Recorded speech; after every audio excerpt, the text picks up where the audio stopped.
Spend the day with me as a mother of 9. Hello there, beautiful people. First of all, I want to say ignore the Buc-ee's cup. On our way to pick up our kids who have been at summer camp all week, we stopped at Buc-ee's to get drinks because you cannot pass by a Buc-ee's without stopping to get something. And if you're lucky, you can come out of there without spending $452.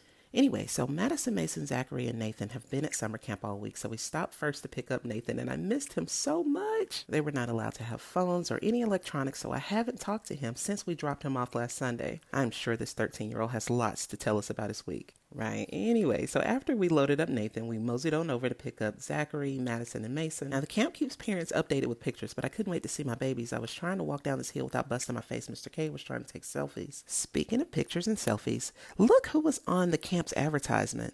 It's little Mr. Zachary. He's got 2 pictures on there, and this is from previous years when he's come to this camp. After officially checking them out in the dining hall, I went up to Zachary's cabin. His counselor helped carry his trunk to the car because Mr. Cade and I have to divide and conquer. He went over to get Madison. I was so excited to see her and hear all about her week. And this baby loves summer camp. She gets to see some of her old friends, make new friends, and I can assure you she will talk my ear off for the next 2 weeks, telling me every single moment of every single thing she's done. And here is my Mason. He got an award for being a cabin leader. I asked Zachary to tell me some of the things he's done. And he's been here for an entire week but couldn't remember anything he's done, so he referred to his activity schedule to tell me. Little Miss No Teeth found one of her favorite brothers. He had to hop out to tell some of his other friends goodbye. Some of Maddie's friends came to tell her goodbye. As homeschoolers, it's really important to me that my children make those connections with friends their ages. And summer camp has always been a perfect place for them to do that. Until next year's summer camp. Anyway, Mr. Cade and I went to Buc-ee's on the way to pick them up, and of course they asked to stop at Buc-ee's on the way home. We live a great distance away from Buc-ee's, so it was a little treat. Besides the fact that Buc-ee's has some of the cleanest restrooms I've ever seen in a gas station. And rightfully so, because according to this sign we passed by, they pay their restroom crew $20 an hour. They do a phenomenal job on those restrooms. They should be in a competition or something. I sent all the kids with Mr. Cade to go and look for whatever they wanted to get while I went to the restroom by myself.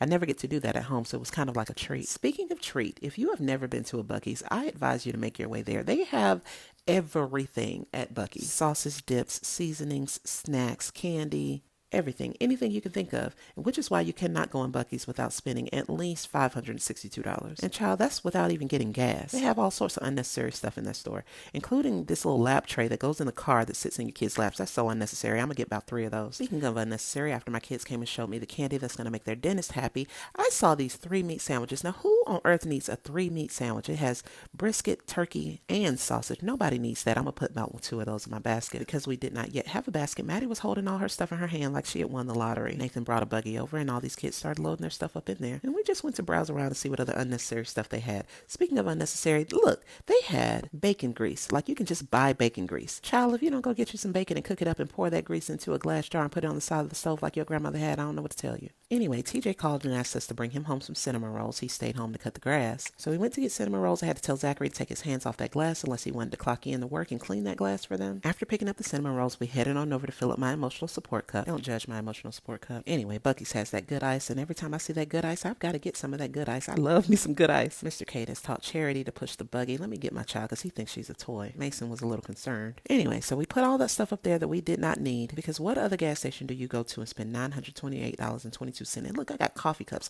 Who gets coffee cups at a gas station? And then if you go to Buc-ee's, leave your kids at home, because if you bring kids, they add stuff to your buggy. Stuff that they don't need. And you're just a whole family in Buc-ee's with stuff you don't need. Stay out of there. I'm telling you now, stay out of Buc-ee's. When I saw that total came to $179, I slid my happy self right on out the way and let Mr. K take care of that. And as we left, the cashier had the unmitigated gall to say to us, enjoy the rest of your evening. Child, how are we supposed to enjoy the rest of our evening when we just came in the gas station and spent $2,892.52? We loaded the kids up in the car. Mr. K loaded the stuff from Buc-ee's we didn't need like it was groceries. And then he remembered he didn't even get gas, so he went inside to pay for that. Thanks for watching. See you next time. Bye.